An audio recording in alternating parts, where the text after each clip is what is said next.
नमस्कार साथियों। डिक्टेशन 100 शब्द प्रति मिनट की गति से बोली जाएगी। डिक्टेशन ठीक 5 सेकंड बाद स्टार्ट होगी। स्टार्ट।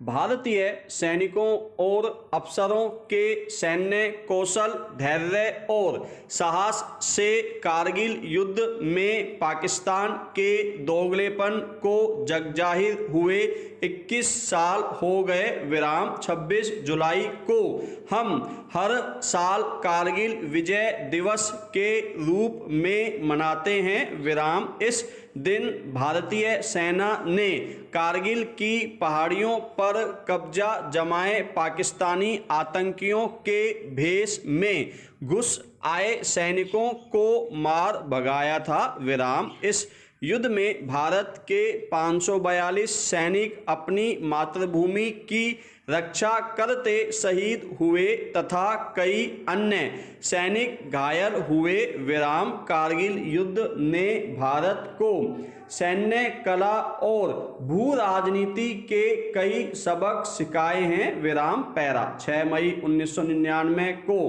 कारगिल युद्ध शुरू हुआ तथा 26 जुलाई तक चला विराम। इस युद्ध का महत्वपूर्ण कारण बड़ी संख्या में पाकिस्तानी सैनिकों व पाक समर्थित घुसपैठियों का लाइन ऑफ कंट्रोल यानी भारत पाकिस्तान की वास्तविक नियंत्रण रेखा के भीतर घुस आना था विराम। इनका उद्देश्य कई महत्वपूर्ण पहाड़ी चोटियों पर कब्जा कर लेह लद्दाख को भारत से जोड़ने वाली सड़क का नियंत्रण हासिल करना और सियाचिन ग्लेशियर पर भारत की स्थिति को कमजोर कर हमारी राष्ट्रीय अस्मिता के लिए खतरा पैदा करना था विराम। 2 महीने से भी अधिक समय तक चले इस युद्ध में भारतीय थल सेना व वायुसेना ने लाइन ऑफ कंट्रोल पार न करने के आदेश के बावजूद अपनी मातृभूमि में घुसे घुसपैठियों को मार भगाया था विराम। पैरा। कारगिल युद्ध के बारे में प्रथम सूचना मोर्चे पर तैनात सैनिकों को मिली कि कुछ दुर्गम पहाड़ी शिखरों पर पाकिस्तानी घुसपैठियों ने कब्जा कर लिया है विराम। कारगिल का क्षेत्र लगभग 168 किलोमीटर के इलाके में फैला हुआ है और इसका 80 किलोमीटर का इलाका बर्फ से ढका रहता है विराम। मारपोला, विमबाट और चोरबाटला को छोड़कर इस क्षेत्र में सर्दी के दिनों में जवान तैनात नहीं रहते थे विराम। सेना की चौकियों के बीच बड़े बड़े फासलों का लाभ उठाकर पाकिस्तानी सेना तथा कथित मुजाहिदीनों का भेष धारण करके यहां घुस आई और सामरिक दृष्टि से महत्वपूर्ण इन बर्फ से ढकी हुई चोटियों पर अपनी पकड़ मजबूत कर ली विराम। पैरा। पाकिस्तान की नार्दर्न लाइट इन्फैंट्री के जवानों को जो कि चोरी से आकर यहां घुस बैठे थे बाहर खदेड़ना कोई आसान काम नहीं था विराम। इसलिए भारतीय सेना ने सुनियोजित ढंग से ऑपरेशन विजय शुरू किया विराम। 13 जून को भारतीय सेना ने तोलोलिंग पर तिरंगा फहरा दिया विराम। इस हमले में 17 सैनिक शहीद हुए तथा 40 सैनिक घायल हुए विराम। इस विजय के बाद भारतीय सेना का मनोबल काफी बढ़ गया विराम। इसके बाद टाइगर हिल से दुश्मन को मार भगाने की जिम्मेदारी 18 ग्रेनेडियर को दी गई। 18 ग्रेनेडियर ने पूर्वी पश्चिमी तरफ से आगे बढ़ने का फैसला किया विराम। इसको देखकर दुश्मन पूरी तरह भौचक्का रह गया और उसने 4 जुलाई को टाइगर हिल को भी खाली कर दिया विराम। इसके बाद भारतीय सेना का इस पर कब्जा हो गया विराम। पैरा। सेना की कार्रवाई के साथ साथ 26 मई को भारतीय वायुसेना ने थल सेना की सहायता के लिए ऑपरेशन सफ़ेद सागर शुरू किया। विराम। इससे पहले कभी वायुसेना को इतने दुर्गम क्षेत्र में काम करने का अवसर नहीं मिला था। विराम। 12 जुलाई तक वायुसेना के विमानों ने 580 उड़ानें भरी। विराम। उधर हेलीकॉप्टरों ने 2500 उड़ानें भरकर घायल जवानों को युद्ध क्षेत्र से अस्पताल तक लाने का महत्वपूर्ण कार्य किया। विराम। नौसेना ने भी ऑपरेशन तलवार के अंतर्गत अपने युद्धपोत को अरब सागर में तैनात करके पाकिस्तान पर सामरिक दबाव बनाया। विराम। पैरा। 2 महीने तक चले साहसिक जवाबी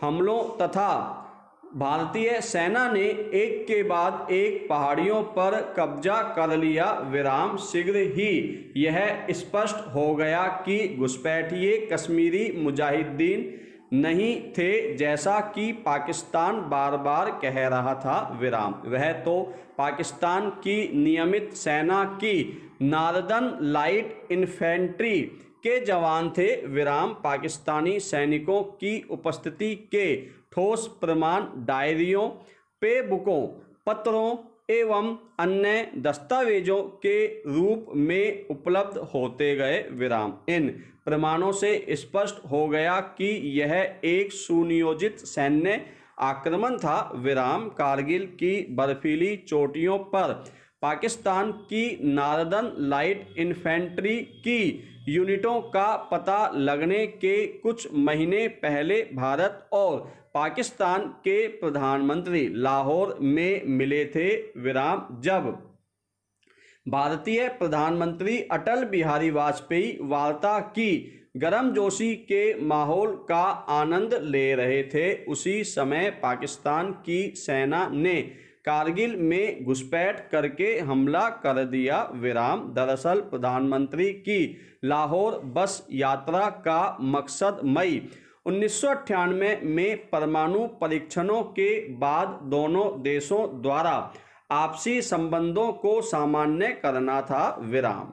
जब दोनों देशों के प्रधानमंत्री संबंधों को सुधारने के लिए समझौतों पर हस्ताक्षर कर रहे थे, तभी पाकिस्तान आर्मी भारतीय क्षेत्र में घुसपैठ की योजना बना रही थी। विराम। पैरा। कारगिल युद्ध के दौरान भारतीय सेना की कमान जनरल वीपी मलिक के हाथों में थी। विराम। उनका मानना है कि सेनाओं और सैनिकों की अंतिम परीक्षा युद्ध में ही होती है। विराम।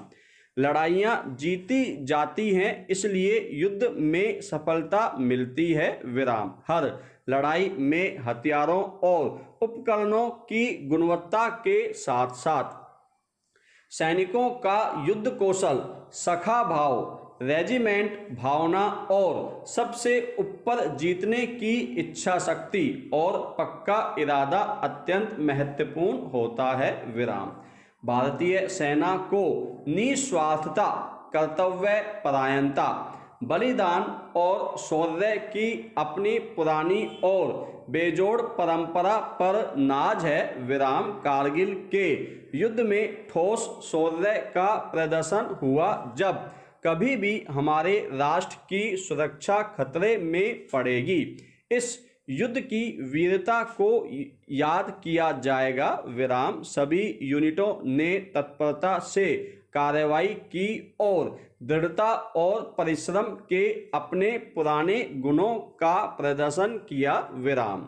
उसके बाद राजनयिक दृष्टि से पाकिस्तान अलग थलग पड़ गया और विश्व बिरादरी में उसकी विश्वसनीयता एकदम निचले स्तर पर पहुंच गई। विराम। जबकि भारत का रुतबा दुनिया में बढ़ा। विराम। पैरा। भारतीय सेना के कई सैनिकों ने अपनी मातृभूमि पर अपने प्राण न्योछावर कर दिए। विराम। कई अफसर थे जिन्होंने अपने सैनिकों का अग्रिम पंक्ति पर नेतृत्व किया और आगे बढ़कर अपने सीनों पर गोलियां खाईं विराम। कई सैनिक जीवन भर के लिए अपंग हो गए विराम। कारगिल विजय दिवस के उपलक्ष्य में आज समूचे राष्ट्र का कर्तव्य है कि हम उन वीर योद्धाओं के सम्मान में श्रद्धा सुमन अर्पित करें विराम, जिन्होंने अपने देश की रक्षा के लिए अपने प्राणों की आहुति दे दी विराम पैरा। कारगिल युद्ध के बाद भी पाकिस्तान सेना ने सबक नहीं लिया और वह लगातार कई वर्षों से जम्मू कश्मीर में छद्म युद्ध द्वारा भारत को नुकसान पहुंचाने में लगा हुआ है विराम। पिछले कई वर्षों के मुकाबले अब के कुछ सालों में इन घटनाओं में कमी आई है विराम। पाकिस्तान जानता है कि युद्ध में तो हम भारत से जीत नहीं सकते, लेकिन आतंकवादियों को जम्मू कश्मीर में भेजकर वह यहाँ के माहौल को बिगाड़ने की भरसक कोशिश करता रहता है, लेकिन वह अपने इन नापाक इरादों में कभी कामयाब नहीं हो सकता है विराम। धन्यवाद साथियों।